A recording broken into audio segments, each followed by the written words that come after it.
सलाम नाजरीन, welcome to my YouTube channel food segment. आज हम जो रेसिपी आपके साथ शेयर करने जा रहे हैं वो है दावतों की शान यानी रोगनी नान। हमारी इस रेसिपी को मुकम्मल देखकर आप भी घर में आसानी से रोगनी नान बना सकते हैं। आज हम आपके साथ दो किस्म के नान की रेसिपी शेयर कर रहे हैं जो कि है एक तो रिवायती तनल वाले और दूसरे कलौंजी वाले रोगनी नान। तो सबसे पहले एक बाउल में 2.5 कप सेल्फ राइजिंग फ्लावर डालें।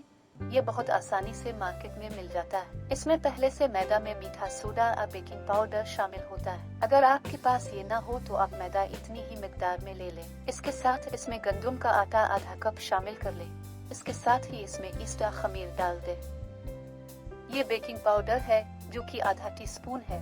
अगर आप मैदा इस्तेमाल कर रहे हैं तो उसे डाल लें। हमने इसमें सेल्फ राइजिंग फ्लावर डाला है इसलिए हम इसे शामिल नहीं कर रहे। इसके साथ ही नमक, चीनी, दही भी इसमें डाल लें। अशिया की मिकदार और मजीद मालूमात के लिए डिस्क्रिप्शन बॉक्स चेक करें। अब हमने इसमें कुकिंग ऑयल शामिल किया है। आप चाहें तो घी का भी इस्तेमाल कर सकते हैं। साथ ही इसमें नीम गर्म दूध डालकर अंडा शामिल करने से पहले थोड़ा मिक्स कर लें।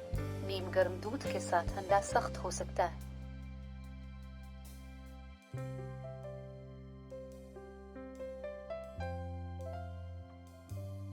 अब अंडा डालकर मिक्स करना शुरू करें और साथ ही सादा पानी भी हस्ब जरूरत डालकर एक सॉफ्ट यानी नरम डव बना लें।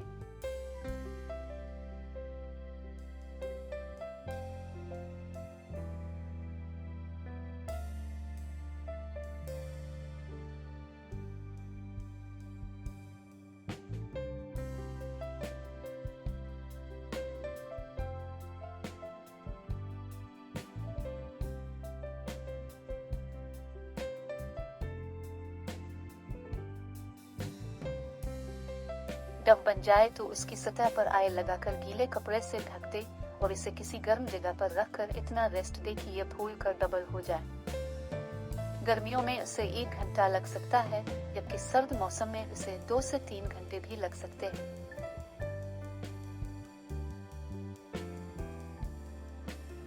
मैंने इसे हीटर से 3 फुट के फासले पर रखा तो ये 1 घंटे में फूल गई है यानी खमीर अपना काम कर चुका है।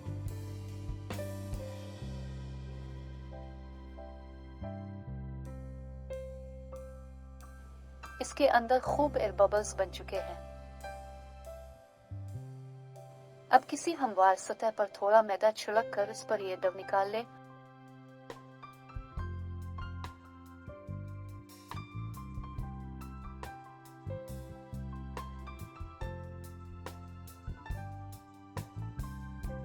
और साथ ही हाथों से थोड़ा दबाकर उसकी एयर निकाल लें। ये एक स्टिकी यानी चिपकने वाली डव है इसलिए इसके ऊपर भी थोड़ा मैदा डाल लें। अब इससे एक बड़ा पेड़ा बनाकर 4 अच्छे हिस्सों में डिवाइड कर लें।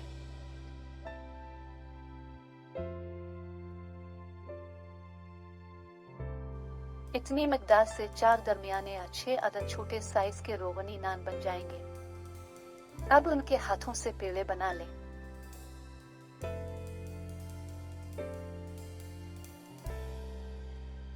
इसके बाद उन्हें बेलने के साथ बेल लें। चपाती को हमने पतला नहीं बनाना बल्कि उसे थोड़ा मोटा ही रखना है। बेलने के बाद फूलने से बचाने के लिए इस पर सुराख किए जाते हैं जबकि साइडों पर भी गोल बाउंड्री या पैटर्न बनाया जाता है तो उंगलियों से उसकी साइड बना ले जबकि दरमियान में उंगलियों से दबाकर या फिर हमारी तरह कोई टूल इस्तेमाल करके सुराख बना लें। तंदूर वालों के पास तो इसके लिए एक टूल होता है। इस दौरान ओवन को भी 15 से 20 मिनट पे हीट कर लें। सुराख करने के बाद सादा दूध से इसको मुकम्मल तौर पर ब्रश करें या किसी कपड़े से लेप कर दें। सिर्फ दूध से ही बहुत बेहतरीन रंग इस रोगनी नान पर आ जाएगा। आखिर में इसे बेकिंग ट्रे पर रखकर इस पर सफेद तुलों का छिड़काव कर दें और हल्के से दबा दें।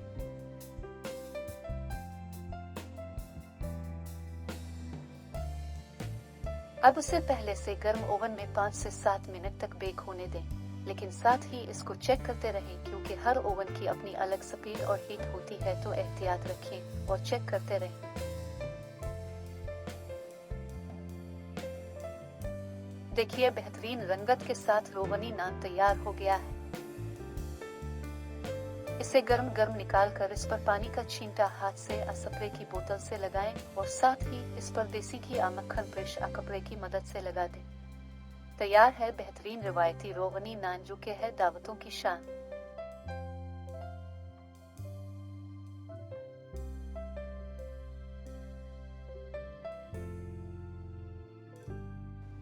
अब इसी तरह हम और पेड़े बेल लेंगे और उनसे हम कलौंजी रोगनी नान बनाएंगे, जो कि आजकल बहुत मकबूल हैं और कड़ाही या बारबेक्यू के साथ बहुत ही मजा देते हैं। खास तौर पर दोस्तों की महफिल की तो ये जान है।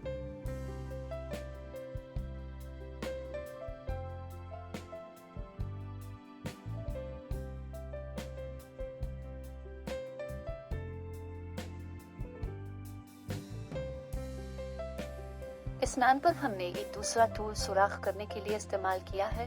मकसद ये बताना है कि अगर आपके पास कोई खास टूल नहीं है तो आप अपने घर से ही कुछ और शेल्स की जगह इस्तेमाल कर सकते हैं।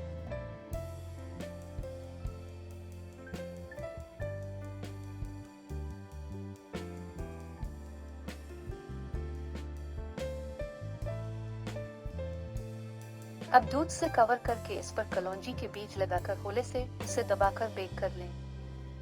ये मजेदार रोगनी नान ओवन के साथ ही तवे, पतीले और प्रेशर कुकर में भी तैयार हो जाते हैं। इंशाअल्लाह अपनी किसी अगली वीडियो में आपके साथ वो तरीका भी शेयर करेंगे।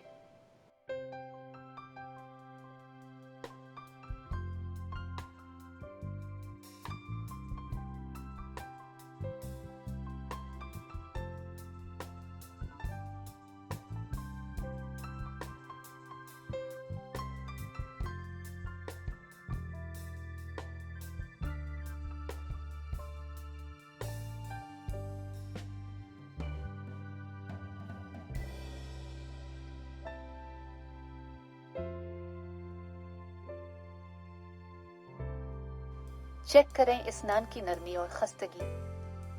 जब आप अपने मेहमानों के सामने इसे पेश करेंगे तो सब हैरान रह जाएंगे और आपके सलीके की दाद देंगे। इस रोगनी नान को आप चने, निहारी, बोम, पाए, कड़ाही, कौरमा के साथ खाकर खाने का लुत्फ उठा सकते हैं, या फिर एक ताज़ा पुदीने या धनिए की चटनी के साथ भी इसका खूब साथ बनता है और ये बेवक्त भूख का हल हो सकती है। रेसिपी अच्छी लगे तो उसे शेयर और लाइक जरूर करें और ऐसी ही मजीद और मजेदार रेसिपी के लिए हमारे चैनल से जुड़े रहें। अल्लाह हाफिज।